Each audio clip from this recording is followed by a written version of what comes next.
Hey, you're here with Cody and Sylvain. so we've been wanting to do videos together for years now. Yes, but we finally got the opportunity. Yeah, we're finally in the same room. I'm visiting the store at So This today, and it's a pleasure. It's a pleasure to have you. Long time in the making, and actually it's a happy occasion. So Yeah. we're gonna talk Bernina, right? Yes. And we wanted to trade notes because you deal with the front lines, right? Yes, every day. You are in the field, and to me, the office, I call that the real people. Because people come in and take their classes, buy the new machine. They may have an issue with here and there. We deal with more of a collected set of information. So it'd be interesting to see what you experience from your end, what we see nationwide. All right. So what we're planning on doing with the video is to kind of go over little tips, tricks, and a lot of problems that we see on a regular basis. Yeah. Things that don't need to be a problem, but they can be if you miss a Right. little something. Yeah. Exactly. So where do you want to start? What's the number one question that you get, across machines in general? So we'll narrow it down. Oh, that's hard because we get so many questions every day. So a common question that we get is, what's the difference between the Bernina dual feed and a walking foot? Mm-hmm. And do you need a walking foot if you have dual feed? The question is always yes. Yeah, I know, but you get that question a lot, right? All the time. Oh my gosh, yes. So the answer is yes. The dual feed acts behind the presser foot at the back. Then the walking foot has that as well, a little pad in the center of the back. But the walking foot has 5 times the surface area that matches the feed dog versus just the dual feed. So dual feed is awesome for regular piecing, 2 layers together. I want to say you can even quilt with it to about a table runner. Yeah, I've done like baby quilts with it easily because the beauty of it is you have that 9mm. Yeah. With a walking foot, you don't quite have that. Yeah. So the walking foot, what it does though is if you have the stitching point, the pads grab the fabric before, at, and after the stitching point. So it maintains the control. It's also very good if you want to stitch on the binding, which I do for wall quilts. Yes. Then the walking foot doesn't care, and you don't get that little ripple forming on your binding because it controls the fabric. Yes. And that's what I love about the walking foot, because it does have those feet before you actually start stitching, is when you are doing like the mitered corners on binding, is you've got that bulk, you're on the edge of the quilt. Yep. The dual feed, I usually use a little stiletto. Right. You kind of help it around that corner. The walking foot, it could care less. So that being said, my work machines, when I turn them on, 1D is on. Oh. Yeah. My startup position, if you want, condition is foot 1D dual feed engaged.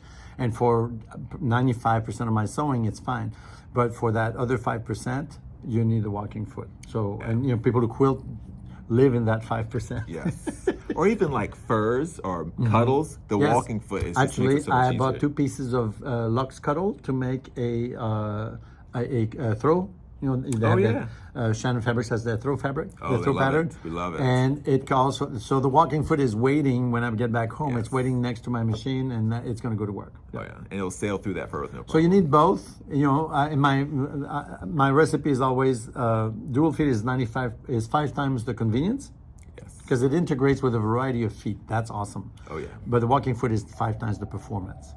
Yeah. So it does. When the hauling gets heavy, you need the walking foot. Oh yeah, makes a huge difference. Yeah. So biggest thing to remember, and this is something that we see all the time in classes, is when you are changing feet, make sure you re-engage that dual feed, because that makes a difference. Oh yeah. If you don't have that dual feed engaged, you encounter other issues. Yes. So if you use a D foot, you must engage dual feed. Otherwise, there's a chunk missing at the back of the foot that could cause flagging, skip stitches, irregular stitches. Us educators at Bernina, when the dual feed first came out, we thought we could, sneak it in. Like, I'll just put the D foot is on, just run the seam, and the text told us, it's designed so that the two work together. So, and it's always better to work with the mechanism than against the mechanism. Oh, absolutely. You have much better results, for sure.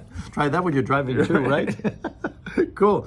We have a little list because we traded notes beforehand. So the other one you had is what 1/4-inch foot is best for me to use, right? So this is a question we get a lot. And a lot of it really, I feel, depends on the machine you're working with. Because if you work with a 5.5mm stitch width machine, those feed dogs are smaller, and I feel you have more options when it comes to your 1/4-inch feet, opposed to your 9mm then stitch width machine. Then it's 97, right? Right. Or D if you have the dual feed, right? Yeah, we get that question a lot too. I had to write a blog post. They make me write things. He has to work. Yeah, I wrote a blog post on why we have 6. When I get to Bernina, these are my Bernina highlights. And oh my God, yours are starting to come in. I know. But anyway, in '97 I started with Bernina, and the first foot 37 came around just around that time. Okay. And then so I wrote the blog post on the 6 and what's the history, why we have 6 today. Typically you need 1 on each machine. So if you have a 5mm machine, like say a 475 cave, you basically 37 will work great. Oh, absolutely. But we're a visual species. I learned not long ago, 80% of brain functions have a connection to sight. Okay. And that's why when you lose your sight, they say it's the worst of the senses to lose because it affects everything else. It's true. So if people want to see that they are at the edge of the foot, of the quarter inch, and if you see the fabric peeking, I call those peekaboos. If you are a peekaboo, then that fabric is no longer quarter inch. I've had people say the Bernina quarter inch foot was not accurate. I said, oh, it's measured with a microscope and a camera. It is a quarter inch foot, period. But if you see the fabric at the edge, that's it. It's because it's past the edge. So for that, we developed 57, which has the little guard. Some people love it, and some people use that to help guide on top stitching. Oh, okay. Because when you flat fell your seams, like on a shirt like this, you've got that you ball. can run that. You can run the blade, the guide right there, and then go for it. So some people really like it for that, and quilting as well. And then if you have a 9mm feed dog, it's 97 or 97D, right? D if you have dual feed. Now the thing with 97, some people, I hear this a lot. If you put the fabric, you have only a quarter inch seam allowance marking on one side. That's narrow. The other side has been widened to match the feed dog. Right. So it has more impact on the traction. And if you have too much press-to-foot pressure, the fabric can go diagonally, can scoot out of line at the very end. And I hear that often. Yes. So I consulted the Oracle of Wisconsin. My colleague, retired colleague, Nana McVeigh. Oh, yes. She was a quilting specialist. Yes. She's been here a couple times. Yeah. So there's a test you can run. Not all quilting cottons are quite the same. Moda might be a little different from Kaufman, from Benatex. So what you do is a quick test. You take 2 swatches, you put them through, and then you reduce your press-to-foot pressure. Our recommendation is about by half, and then you vary up or down from there if you want. But you run the fabric, and when it stops swerving, you have the right press-to-foot pressure. Okay. Because there's so much more traction on one side, it wins the tug. Gotcha. So it gives you better traction longitudinally, but you need to basically allow for it. So you just reduce the press-to-foot pressure by about half, and that takes care of it. Oh, that's nice. That's a good trick. Yeah, so that's and Nana would say she runs the fabric through, and on the Bernina, your press-to-foot pressure, you can turn the knob and literally roll it down, and then by the time the fabric goes straight through, you're there. Okay, that's a perfect tip. Yep. Because there's sometimes when we're piecing, we'll reduce the press-to-foot pressure when the fabric appears to be stretching, like it gets wavy after it's been stitched. So we reduce the pressure. I think I learned that from Debbie Cashmani. Yes. Yeah. And it works like a charm. Yeah, and also when you if you fell your seams, right? You're going from 1 layer, 2 layers to 4 sometimes, and you butt your seams, and you may have crossovers. Yes. If you reduce the press-to-foot pressure, let's say by half, then when you go over those lumps, it doesn't want to squish them out and stretch them out. So you get better match. I teach on the boot camp. I teach. We just do a 2x2, and I just say go for it. And even people who've never pieced before, they're all amazed that the machine did its part. You just feed the fabric straight, reduce the press-to-foot pressure, and it's easy from there. Yeah. So the takeaway from this is, you most likely need to reduce your press-to-foot pressure when piecing. Yes, by half. Yeah, that I do that as a standard. The machines are calibrated to a specific thread, like your bobbin case and all that, and they are also calibrated for basically tension. Every stitch is calibrated for basic 2 layers of cotton. But if you're doing a knit or something else, you have to tweak, right? My father was a woodworker. If he was drilling through metal versus wood versus concrete, he used a different bit. Right. And he set the drill differently. So it's the same thing. Adjust the tool for the material, and then it does a job. It does. Where I come from, you change your tires in the winter. Gotcha. In the South, we have all-terrain tires. We don't all do season, it. We right? rotate them. We're good. Yeah. So always adapt to the material you're working on. If you're piecing 2 layers of canvas together and boxing the bottom of a bag, that's going to behave very differently than just quill cotton, right? Oh, for sure. Yeah. All right, what's our next question? Let's see here. Oh, buzzing noise when you turn the machine on. That is a classic since 1998. So we get this question more often than we should. New owners, probably new machine owners, right? I've had quite a few older customers who have had their machines for a while who have called with this question. Yeah. And so when you first turn on your machine, you hear this buzzing noise from as soon as the power comes on. Yeah. And they can't figure out and what it is. And it's like a little angry bee. Exactly. And what it is when the machine was off, typically either it was being transported from a class or you were working around your sewing machine and you leaned over and you engaged your bobbin winder. Yes. So nothing happened because the machine was off, but as soon as you turned it on, it started winding. And especially the machines that didn't have the color touchscreen, that would show you, or even like the 4 Series where you can adjust, where you can't adjust the speed. Yeah. Nothing happens. There's no visual clue that you have it engaged. Exactly. So they hear this buzzing and the screen's normal, or even the machines that have where you can, so on like the 5 and the 7 Series, you can adjust the speed of the bobbin winder. And so on the screen, when the bobbin winder is engaged, you have that little slider. And I had a customer tell me, like, so when I turned on the machine, it was making this buzzing noise, and the screen had this little slider, so I was able to move it all the way over. To make it quiet? I couldn't hear it anymore. And but every time she turned on the machine, that screen would come on. That's a creative solution. Yes.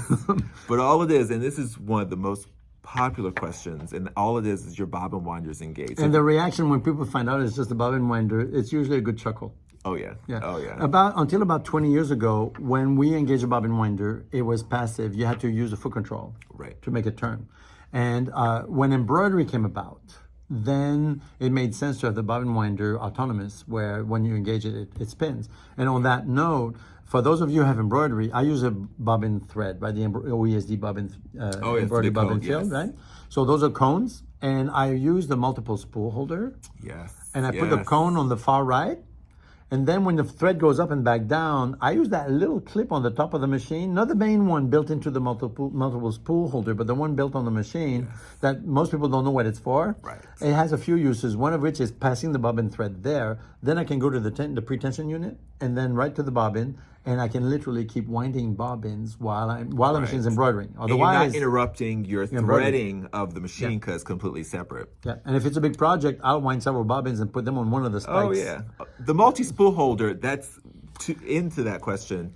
I get that one a lot too. It's like, why do I need a multi-spool holder? Because on all of our machines, if we sew or if we embroider, we have the multi-spool holder, and sometimes it's just to hold bobbins that we're going to use.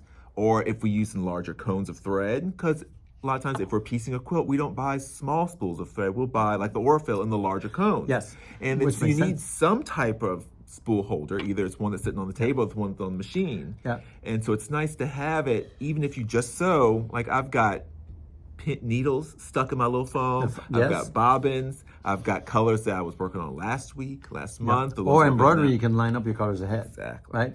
The other thing is for extra finicky threads, some metallics.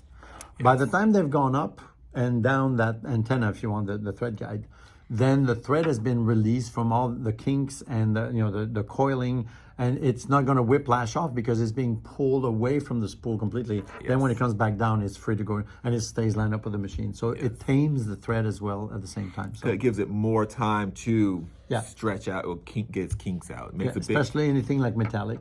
Oh yes. Yeah. Metallic is a troublesome thread. Yeah. But if you use a good quality metallic, and the multi-spool holder makes a big difference. Yeah. Another question you had listed was, my machine has gotten noisier. It's noisier than when I bought it. And this happens, you told me, more with new Bernina owners, right? Yes, especially for people who are new to Bernina. I had a lady stop me in the grocery store who had recently bought a machine like 6 months ago. I cannot hide. And she loved her machine, but she's like, gosh, it just seems to be getting louder. And I said, did you oil your machine? And she just gave me that blank stare of like, what? What's that? Right. I'm supposed to oil the machine? Yes. So the Berninas aren't your everyday sewing machine. Yeah. They need oil just like your car. To get the hook vertical, drop-in bobbin is easy to make. It's a bevel gear and a shaft with a bevel gear, and it just turns, and it's greased down there. But Bernina has the hook right vertical like this behind the needle. and it is the closest to the needle of any hook by far. It's 1/10 of a millimeter, basically. So you can barely pass a piece of thin paper between the needle and the hook, which means they don't skip stitches, which is awesome. But to get the hook in that orientation, it is metal on metal. You just put a drop of oil on a regular basis, and it's good to go. And you can tell, like on the 4, 5, 7 series, there's the 2 rockers inside, and when they start ticking, then, when you first hear the ticking. Now, all machines that are made of metal would make a certain noise when they're thirsty. My 830, my touchscreen 830 does that. My Artista 200, I could hear that hook doesn't get loud, but I could hear it from 3 rows away when I teach. And you start hearing a noise. So you just oil on a regular basis. You clean before you oil. That's good because oily hair does bunnies is not a good plan. And by the way, everybody loves Cody. His customers love him. You should see at conventions. You probably get hugged like all the time. Yes. And we're from the South, so we're huggers. So there you go. Well, I'm from the North. I'm a hugger. So cool. What else we have? So we had, the adjustable presser feet, quilting feet, 72, 73, 74, right? These Those are for like roller work. Feet. Yes. Open toe, stippling foot, and like a gliding cup, so you could quilt over varying fishbowl cup, as I call it. So you could go over appliques with that one. You could go over uneven layers, thicker, even trapunto type stuff. Yeah. Yes. So what's the number one thing you encounter with your customers? So I've got a customer recently. She was working because those feet, what's the beauty of those feet? Well, almost all of our free motion feet, they work on the long arm and the domestic machine, which is why when the long arm came out, we already had a plethora of feet to work with because they are all interchangeable. And so the bow foot, for instance, is one of my favorite feet altogether. But with straight out of the box, so all the feet have this little brass wheel that can adjust the height of them, which is great for your different thicknesses of batting, basically. But out of the box, they're set to the highest setting. So when you take it out of the box and put it on your machine like any other foot, you go to start free motion quilting, and you notice you're getting skipped stitches. Because it's too high. It's too high. Yeah. So whenever you do acquire a new free motion foot with the adjustable low brass wheel on it, make sure you're probably going to lower it to its lowest setting. Actually, for things like warm and natural, the lowest position is ideal for that. So, and which is pretty much the default padding for most people. Yeah. And if you find that the regular foot, let's say 72 is for roller work, if you find that you're having to squish down and you feel the ruler sinking into the batting, that means you have a bit more loft. Then you may want to move it up a little bit. Yeah. Because you don't want the foot to push the fabric. If you're moving and you're seeing that the fabric kind of wave up. What's called the fence, the circle at the bottom. If you find that it's rippling against the fabric, like on a scrap, a little scrap piece of sandwich, if you find that it's dragging into the quilt, then raise it a little bit. Yeah. But those feet they work very, very well. Yes. And actually, somebody asked me recently, we have them available for the vintage machines. Like I have a 1260 Bernina, right? Except when I turn the vintage machines on, it feels to me like the light's burnt out because the new ones are so much brighter, right? Right. And I have bifocals now. I need the light. So for me, what I like of the current generation of machines, first they're larger, on the 7 series. Oh, yes. And if you're doing stuff at the machine, if you want to do it like with the extension table, John Flynn taught me this. You turn the machine so it's facing you this way. Like the needle would be here. Normally you would sit on the side here, but you want the machine facing you this way instead. So laterally there's no block. And that's the harder one for people to master if there's restricted space. This is easy for your arms. This is trickier. So by not having the blocks, there you go. The impediment, it works really well. John Flynn developed even a little tabletop quilt frame for that. So if you want to do it there, that works really well. And by adjusting the feet, you're good to go. Your project works really well. Well, that's a common one because people don't realize that the foot, that their issue they're having is the foot, and just by lowering it made a big difference. Yeah, it's really good. What other questions do we have? Oh, forgetting to re-engage dual feet. We're talking about dual feet already, but that's a common omission, and I see it when I teach. Like at shows. Yeah. Because we do a lot of technique classes. So we're always changing feet. And most customers disengage the dual feed because it's easier to take the foot off. Well, you have to, basically, to make sure you can get the foot, you don't want to bang into it, right? So you disengage dual feed, take the foot off, put the foot back on, and then whoops. And the dual feed, actually, on all Berninas, Bernina studied the other dual feeds and they said, nah, we want it easier than that. So ours, when you engage it on the back of your machine, I take my left hand and I just slide it on the back, like literally against the back panel and slide down. Your dual feed has that little nook at the top like this. It's shaped with a curve. That's for your, basically, your fingers, your hand to just push it down and it engages automatically. And to take it off, you just pull down backwards maybe an eighth of an inch and it's ready to go. Yep. And it retracts completely out of the way. So it's completely out of the way. Yeah, that's beautiful. That was one thing with some of the other, because I do a lot of ruler work classes, and for other brands that are in the class, some of the other brands that have dual feed, it hangs. It hangs in the middle. So it's in the way of doing ruler work. Yep. And that's because it's just that design for that particular brand. But that is something that we always like to promote, especially when a ruler work class is this dual feed completely gets out of the way. You don't even see it. Yeah. Unless you look behind the machine. It's way out of the way. Yeah, that's funny when I teach people who are new, like in a show, that they can't see it. No. So I have them look at the machine behind them, so they can see that what that looks like. That's the only thing back there, because now with most machines there's no manual lever. Exactly. The only thing in the back is the dual feed. And I love that, handle. the fact that it goes down on its own. Oh, yeah. And the new 790 Pro does it so much quicker. Yes. Oh, Yeah. Yeah. So what else do we have? There's one. This is, if not the most popular problem that we encounter, well, customers, not us, it's not really a problem, is in embroidery. Oh, I think I know where you're going. It has to do with little arrows on the screen. Yes. It has to do with the hoop. I see it all the time. I teach boot camp, right, at the Creative Center in Aurora, Illinois, and we get the same thing. Yes. So the question, and I've had more customers than I'd like to admit, they've spent way too much time trying to figure out the issue. Well, so the issue is the machine is telling them to remove their hoop. Well, they remove the hoop, but they put the hoop right back on. Yeah, so because a natural instinct is to think, oh, I need to reseat the hoop. Right. But one thing they don't pay attention to is they got a message telling them to remove the hoop. And they never said to put it back on, right? They never said to put it back on. Yeah. And then when they removed the hoop, the message on the screen changed. Yes. With a check mark. And it's telling them, okay, now that you've safely removed the hoop, it's safe for the machine to move, but they want to verify that there's nothing else around. Yeah. So why is the machine telling us to do this? So it's a safety thing. When you embroider, the machine will move the hoop autonomously, right? So it needs to know that it's free and clear to do so. So what happens there is that if you were to put, let's say, a big jacket and there's a collar sticking up, like a leather or jean jacket, you want to embroider the back, and you put it on when the hoop is far out. When it's time to come in, put the hoop under the foot, under the needle. If the hoop would always clear on its own under the foot, but the project may be bulky and may bang into that foot.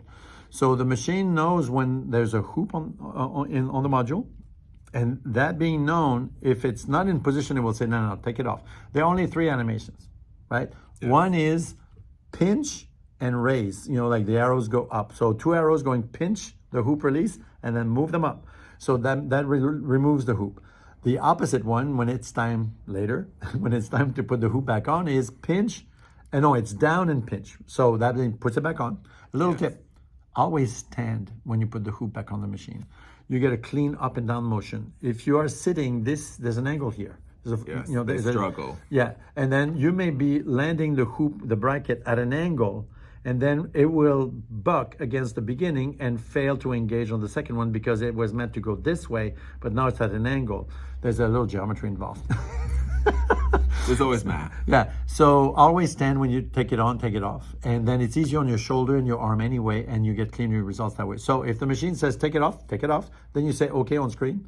When it's time to put it on, you'll see that animation. And in the between, you're going to see the third animation is just an XY set of arrows. And then the hoop is, I think it's showing the hoop moving. It shows the hoop moving. That means the arm will move. Once you hit the green check mark. And typically you do that for the first design you run when you first turned on the machine. Yep. If you're doing the same block on the same kind of hoop, for instance, in the same size of hoop, if the machine has already stitched a design, it knows where the arm is, and it knows if it's the same hoop, it doesn't need to do that again. Yeah. So you're good the next time.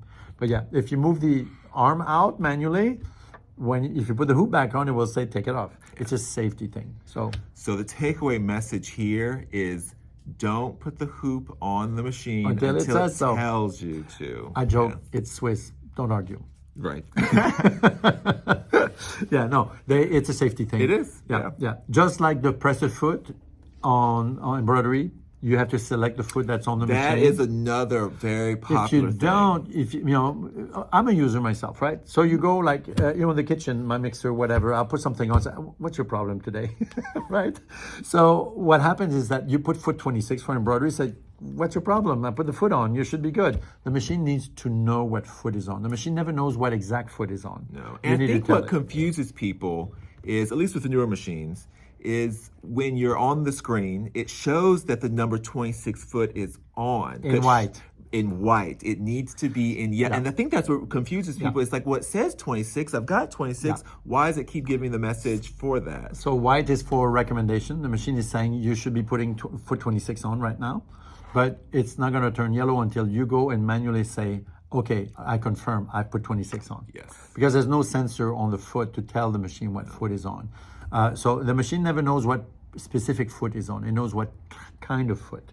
Right. And 26 is like one of the generic 5.5 millimeter. You know, right. So and even then it's a limited opening. So you must select this, because if you were to go back and sew with it, even free motion, you don't want to zigzag over the metal. Yeah. Right? Yeah. So it's a simple thing. And because the machine moves again on its own, it needs to know. And then if you have a couching foot like 43, then that will restrict how far the embroidery can go, because the footprint is so wide that if it thought it's a 26 and the footprint is like, 5-6 times wider, something like that. It would go and bang into the rings of the hoop, and that's not a good plan. Right. So safety is very important. It's funny because the Swiss take safety very much at heart, which I appreciate, because whenever I've had 1 or 2 accidents with my machines, it was called a picnic, a problem in chair, not in computer. It was on me. It's very humbling, especially when you work for the company, right? But once in a while it happens. Like I don't sew at night. I make boo-boos at night. You know the T-shirt with the seam ripper that says, if you see this, now is not a good time? Right. Past 7 p.m. I would wear the T-shirt, okay? But in the morning, I can get up at 3 in the morning and go to work at 8 and have a sample done. I'm a morning person. That's my time. So the machine is there, it's vigilant about safety, and I like that. If you read the manual, when it's time to change the needle or the presser foot or the plate, they would tell you to turn everything off, and I always joke, turn everything off, call your mother, ask for permission. But it's a safety thing. Exactly. Absolutely. So that was for the animations. There's only 3, and if you look at them, you know it's pretty straightforward. Just pay attention to the arrows, and if the red arrows are not there, that means it's just going to move. Yep. Cool. Oh, you know what? We don't really go through this anymore, but our first embroidery machine, the Artista 180 combo machine. Yes. Black and white screen. I had none of my Bernina highlights. I had no gray hair back then. I call these Bernina highlights because I had none of that when I started. How old are you now? I'll be 37. Oh my God. I had to ask Siri this morning. Even I was younger than you. I was 34. So anyway, the template that comes with the machine. Oh, yeah. Right? You had a note about the liner, right? There's a liner on the template. Oh, so that's a template. And that was a question that someone put on my YouTube channel as a comment. And she was putting it there because she encountered this issue. She even went to her dealer and asked, like, why is my template for my clamp hoop, why is it white? I can't see through it. And so if one person has a question, there's many more. If you take classes, mark my words, the only stupid question is the one that was not asked. And typically, I always tell my students, if you have a question, do your 3 or 4 neighbors the favor, ask the question, because they're probably too shy. Remember in school, like in 3rd, 4th, 5th grade, okay, I was a little annoying when we had the answer and wanted to give it. But that was not me. But most people were too shy to raise their hand. Absolutely. And your little school kid never goes away. That's always inside you. So do yourself a favor first, but then you're doing somebody else a favor. Absolutely. They may not thank you for it. I've had people thank each other because I was too shy to. I didn't want to appear stupid. Remember, the only stupid question is the one you don't ask. There you go. Yeah. So now the embroidery template, I use it all the time, right? Because for positioning my embroidery, the grid template that goes into the hoop, I use it all the time. I hate to say that I don't use it anymore.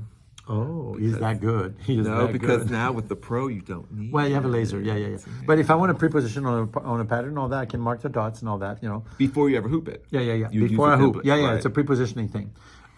Make a note that if you use your embroidery machine, your Bernina, in English unit or US units on the embroidery side, the template is only metric though. Gotcha. I did not realize that. Yeah, so when you put the template on screen, the grid, it's the same as the plastic grid. Gotcha. So if you want to move something, 2 grid lines on screen to make space for a quilt label, something like that, it is the same. You could have marked those lines with the plastic template when you started. Okay. So that is only true in metric, though. Gotcha. The factory has not determined that we needed a inch template. And I like the metric template because it's, how do you divide, let's say, 52 millimeters by 2? It's 26. Sometimes our divisions don't find a place on the inches ruler. Right. I'm lucky I grew up in Canada. We grew up with the real gallons, the imperial gallons. When I came to the US, I went to buy a gallon of paint. I said, whoa. Why did they shrink the gallon? I'd forgotten that the US gallon is smaller than the imperial gallon. Our gallon was 160 ounces. Gotcha. Yeah. Yeah, it's a big difference. Yeah. So anyway, I grew up with both systems, and I tell you, the math is so much simpler. We count money in base 10. Right? You move the decimal point. It's a lot easier if you get used to it. So, and if you remember, there's one unit to remember. There are 25 millimeters to an inch. Nice and easy. 25.4, but that's one strand of Isacord thread. We don't care. Okay. What else do we have? What would be your best recommendation for a brand new user, brand new Bernina owner? I have one. We'll start with you. Learn to use your freehand system. Yes. Even on even on our 7 series, I still like the freehand system. Oh, there's life because it's before it and life after it. Because it molds like you and the machine is like one. Yeah, it is. You become, okay, full disclaimer, I drive a stick. I don't. Yeah, no, but so for me, it's like I'm used to manually control, and it does it just so. One thing I like about the freehand system is, they did an audit at the factory years ago. People, two groups, same project, with and without. With finished 20% faster on average. Really? Yeah, because when you position something, the foot is automatically up, but it's down when you're ready to put it down. And then with sewing with the left foot. Very key. Yeah. Yes. Then even with the heel back kick on the foot control, you can sink that needle right then and there. The foot lands down. Everything's controlled. And if it's a big project that you needed to regroup, like hemming curtains, like something that's like 12 feet long. Yes. That's in feet. Right. So you want to take your fan forward and prepare and regroup. Then everything is nailed down and nothing will have scooted. You don't lose anything. So the two together, I never discourage people from using the hover pivot function. But for me, the freehand system is the original hover pivot. It is. It's when the needle is down, you can get this much hover or that much or that much. Now, the automatic hover, you can preset to a certain height. Right. And I like mine a little higher than the default 2 millimeters. Because if it's going to go up a little bit when a needle stops down, I like to see what's under. I like to see what's there. Yes. And if you use your hover in your settings, there is in the settings of your machine, you can adjust when you adjustable hover, you can choose the height you want the foot to go at. So if you're using seams, let's say you're making polo fleece cuffs, something like that, it gets thick. Exactly. Yeah. Your hover needs to be higher. And I've used, the top hover, the one on the right in the settings? Oh, yes. I've used it twice. I thought I would never use this. Why would you want to hover jacked all the way up? I had the friend digitize a little logo, little fox, to put a little patches, to put as labels on horse saddle pads. Okay. It's like that hard polyester fabric with high density, high loft batting, and those kind of wavy lines of quilting, right? So the foot would smush into that high loft. And so when I was time to pivot, it would actually smear the corner of my patches. Yeah. And when you turn the two sides under, you miter it a little bit and then you turn under, and then you smear into it, well, you just released it. Exactly. So I changed the hover to full up, maximum, automatic. And that was like butter. Like I've used it twice. That was awesome. I thought I would never use that. We use the machines a lot, but I don't sew everything. right? I don't. Right. It's not like I redecorate a house 1 week and make my garments the next week, and he makes his own shirts. I started with making my own shirts. Little shirt anecdote. Do you know how much the shirt I interviewed with Bernina with in 1996? Do you know how much it cost me to make? How much? $4, Ah. including the buttons. Ah. Yeah, I had remnant old coarse chambray, beautiful stuff, and I was tweaking the design of the shirt, and it cost me $4 to make. And you know, with the Bernina, I was like, yeah, it didn't look like $4. No, not But yeah, at all. $4 to make. So you know, the machine cost a little more than that. But you know, over the years, I've probably paid for that first machine just on garments. Yeah. What was your first Bernina? Oh, a 1090, 1993. Yeah, and that's the 100th anniversary of the Fritz Gigauf, the parent company.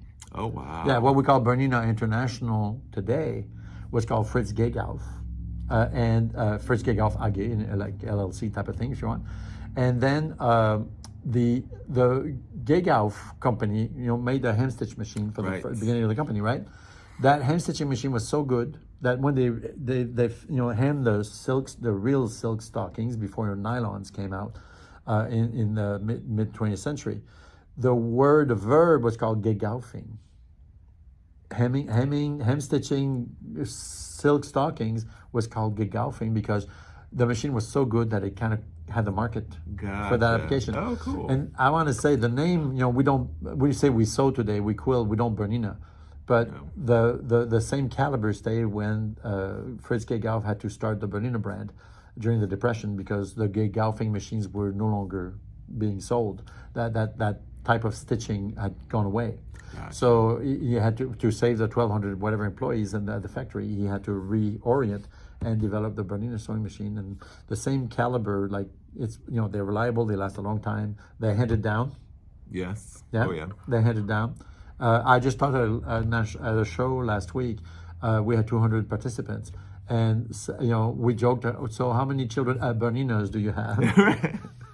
And most of them had more than one.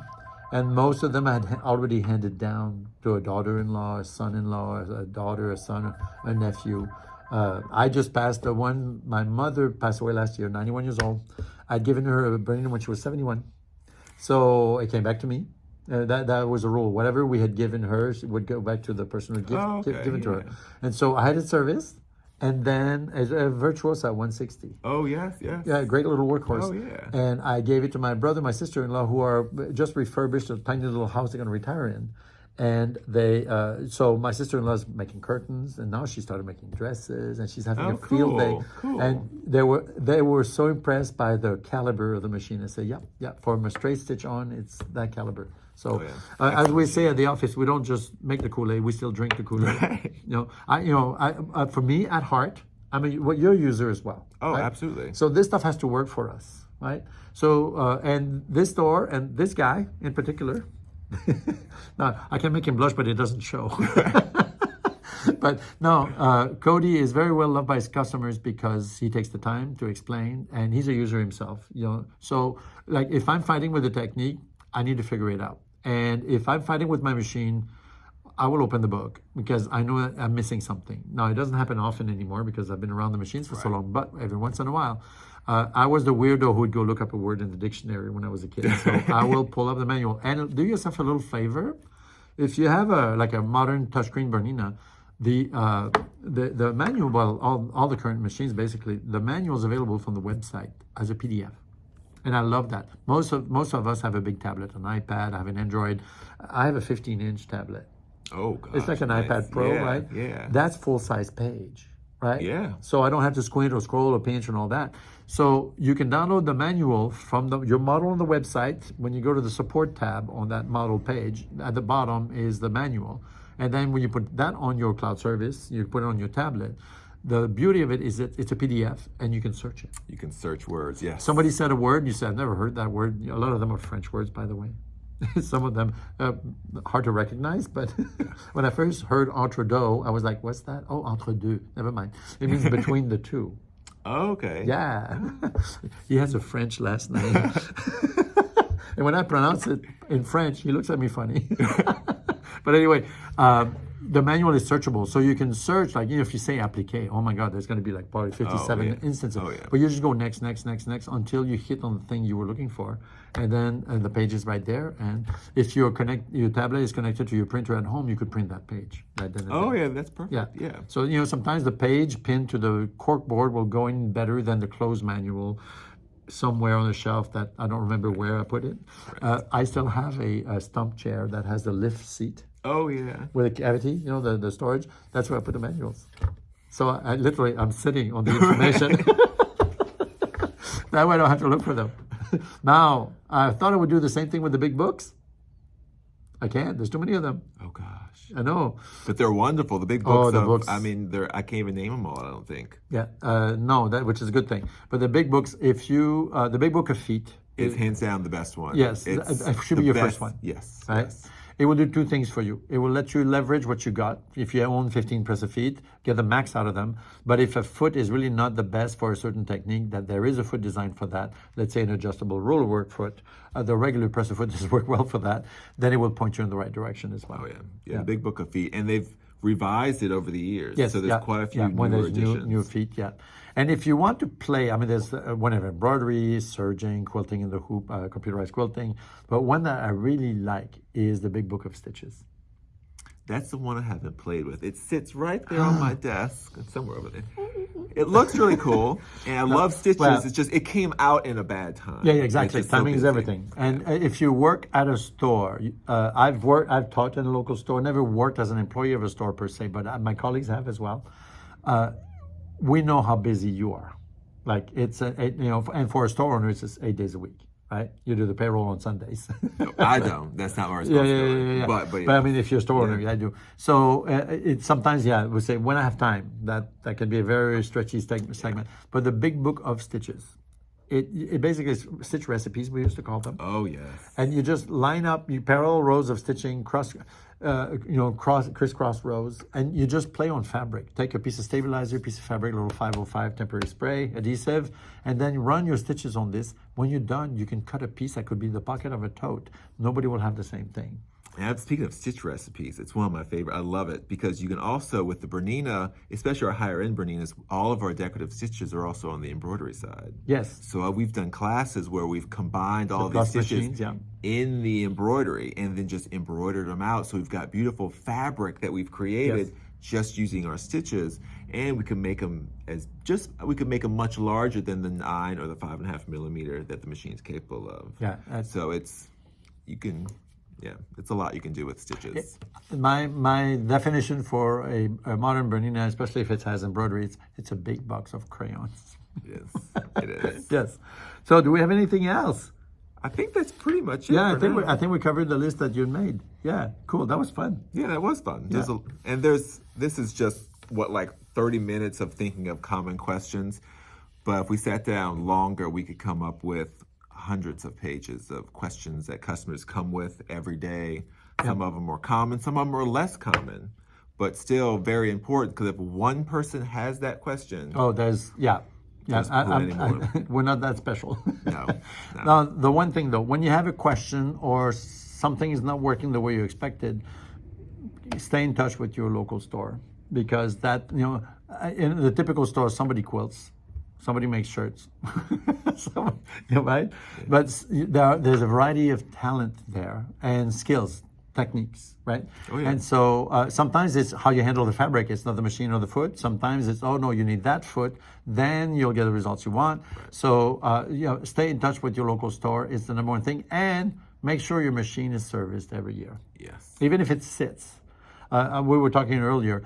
I have a colleague at work telling me, I don't like having my car oil changed. They always find something with the car. I said, yes, I would rather they find it there than at 70 miles an hour. Oh, absolutely. On the bridge. Oh, yeah.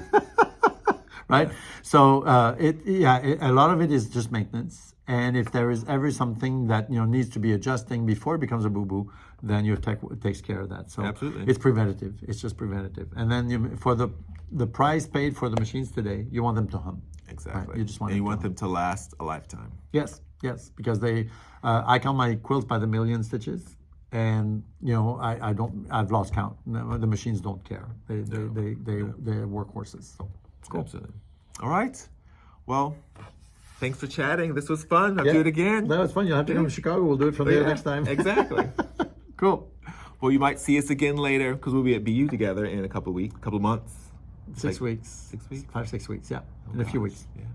And we might have some new fun information to share. Ooh, yes. Yeah, there will. Exciting. That's what it's for. Right. Cool. All right. Well, thanks for joining us. And as always, happy Bye-bye. sewing.